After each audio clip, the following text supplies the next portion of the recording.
અંદર કોંગ્રેસમાં ભંગાણની વાત કરતા આગેવાનોને મારે કહેવું છે કે જે જિલ્લા પંચાયતના સભ્યો અને જે તાલુકા પંચાયતના સભ્યો ગયા છે એમાંથી મોટાભાગના સભ્યો સામે કોંગ્રેસ પાર્ટી દ્વારા એના સભ્યપદેથી સસ્પેન્ડ કરવા માટેની કાર્યવાહી ચાલુ રહી છે। 2022માં વિધાનસભાની ચૂંટણી વખતે તાલુકા પંચાયતના પ્રમુખ ઉપપ્રમુખની ચૂંટણી વખતે આ લોકોએ પક્ષ પલટો કર્યો છે।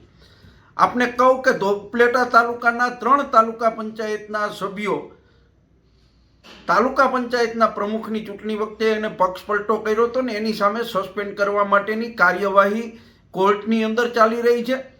2 જિલ્લા પંચાયતના સભ્યો ગીતાબેન ચાવડા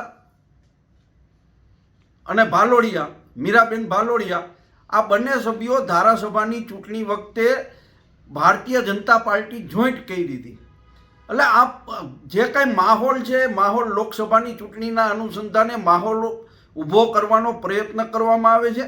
અલ્પેશ ગોવાણી 2022માં એને પાર્ટીમાંથી સસ્પેન્ડ કરવામાં આવ્યો છે।